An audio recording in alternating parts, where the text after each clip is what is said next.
Kaixo, arratsaldeon eta ongi etorriak izan zaitezte jaso DBH laugarren mailako ikasleen agurrera. Gaurkoan, ikastola honetan bizitako une guztiak gogora ekarriko ditugu. Jaso ikastola izan da gehienontza zapaldu dugun zentro bakarra. Batzuk ikastola zaharrean hasi ziren, naiz eta horrek denbora gutxi iraun zuen. Beste batzuk, ordea, helduxoagoak iritsi ziren. Horrek ez dituen gure arteko harremanak eragotzi, beti izan gara talde bat. Jaso ikastola berria txikitatik estrenatu genuen. Beti izan gara laborategiko erratoiak. Hasieran, andonetasunek ikasle bezala hartu gintuzten. Lehenengo urte horietan euskaraz mintzatzen ikasi genuen. Baita euskeraz jolasten, abesten eta dantzatzen ere. Gure lehenengo hizkiak hemen idatzi genituen. Irakasleek emandako liburuetan izenak ipiniz. Baita abecedarioko letrak ere ikasi genituen. Geroago erabiliko genituen zenbakiak buruz ikasi. Gure mozorroak prestatzen zituzten, aitatxo eta matxo ere ez ditugu ahazten. Modu alai batean bizi izan genituen momentu hauek. Urte horietara bueltatza gustatuko litzaiguke. Ezinezkoa badirudi ere batzuetan hala jokatzen dugu. Etapa polit, eta aztezi horiek atzean utzi beharko ditugu. Eta aurrera jarraitu, eziz eta ikasiz. Mi asker hauezkuntza, beti maiteko zaitugu. Nintzen sartu ginen bete-betean 3 urte haiek atzean utziz. Atzean utzi genitun lagun haiek. Garai honetan hainbat irakasle izan genituen. Ana Ronko, Ana Larrañaga, Teresa Gorreta. Kontxiatxa, Arantxi eta Beatriz. Ez ditugu inoiz ahaztuko haiekin erabilitako liburuak. Benetan arinen ziren txanela preziatua. Baita egiteko errasak ziren matematikako bagabiga liburu. Mikel Llanos eta Naiekin ingilera ikasteko erabiltzen genituenak. Eta Felixekin idatzi bar genuen gorputzeziketako kuaderno hura. Musikan Letiziarekin erabiltzen genituen txinpla madarikatuak. Eta azkenik urte askoz jantokian izan genituen zaindaria.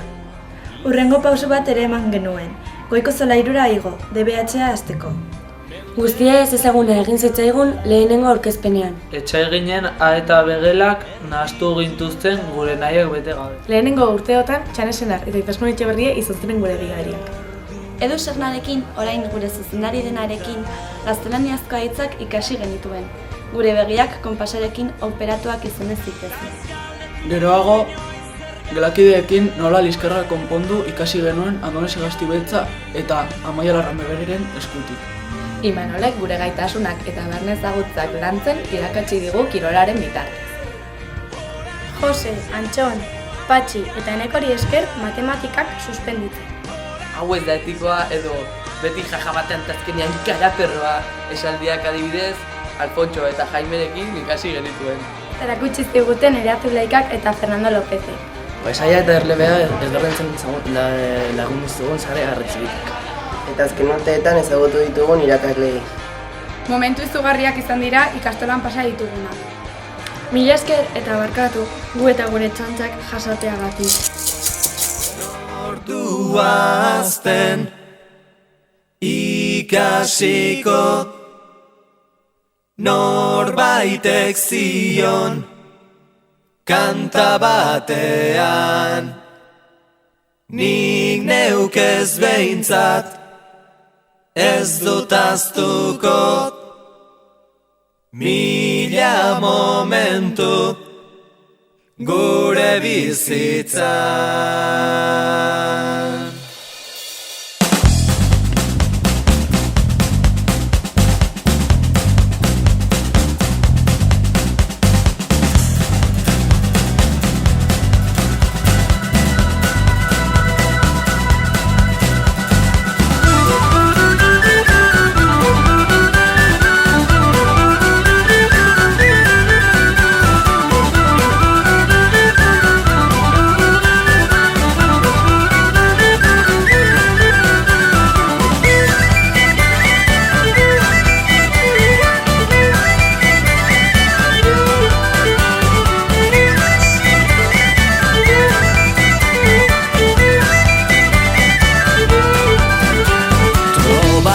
Bat naiz mundu honetan, printzesak aldunun legu hotzean, aukeraren bat bilatzenen bilen, ateak izten ziren nire aurrean, malko balapurtu zen idanean, neure bihotzaren jabe izan zinen, telefonoz mundu burua erori zitzaidan, gehiegi fidatzen nire buruaz.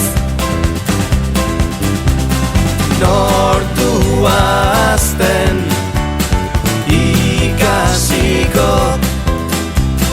norbaitek zion kanta batean, nik neuk ez behintzat ez dut ahaztuko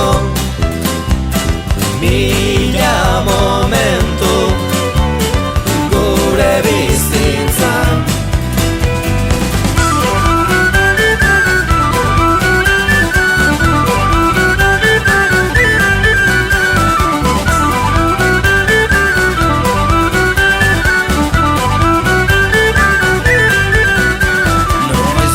Kote dut nire desira, frakasuen mundu krudel honetan. Gaztelu batean bizi nahi nuen, baina printzesaren beharra neukan.